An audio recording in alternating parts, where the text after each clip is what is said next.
In the first episode of this series on getting your Ontario driver's license, we checked out how to get your G1 license and looked at the restrictions that G1 drivers have.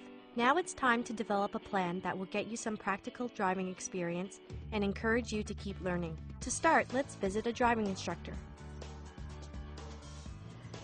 Well, the idea of G1 is to have the new driver safely begin to get practical driving experience in order to keep learning and gain confidence. Ultimately, this will allow a new driver to continue on to the next level. For new drivers, it's often better to attend an approved driving school, but it's an individual choice. The Ministry of Transportation's website lists the schools offering approved beginner driver education courses.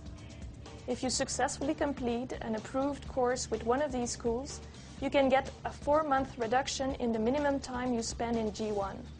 That's 8 months instead of 12. And you have 1 year to complete a beginner driver education course with an approved course provider. It's fine if a family member wants to teach you, but it's important to have someone teach you who's knowledgeable and a good teacher. Some new drivers are going to be more comfortable learning with a friend or family member. But remember, unless it's an approved course, you won't get a time reduction. Even taking beginner driver's education, you're still going to need lots of practice. And a parent, or whoever you practice with, always needs to meet all the conditions of being an accompanying driver.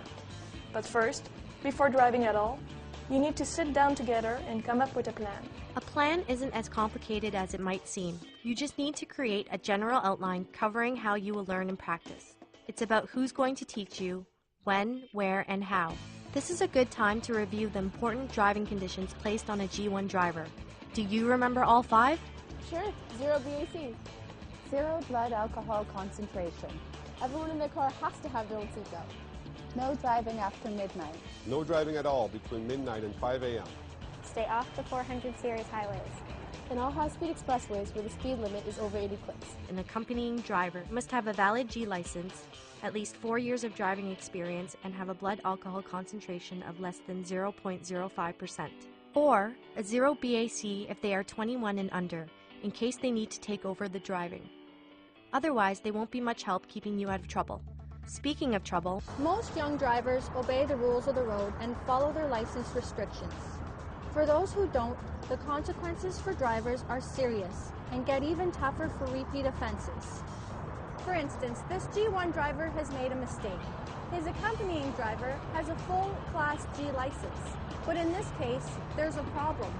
The accompanying driver is required to have at least 4 years of driving experience, which is indicated on a license by 4 dots. This one doesn't have any, meaning he doesn't have the experience required to be an accompanying driver. So this in turn is bad news for the G1 driver, and even if it's his first infraction, his license will be suspended for 30 days. If he has any prior infractions, his license will be suspended for 90 days, and for a third, he'll lose it altogether and have to start by getting a G1 again.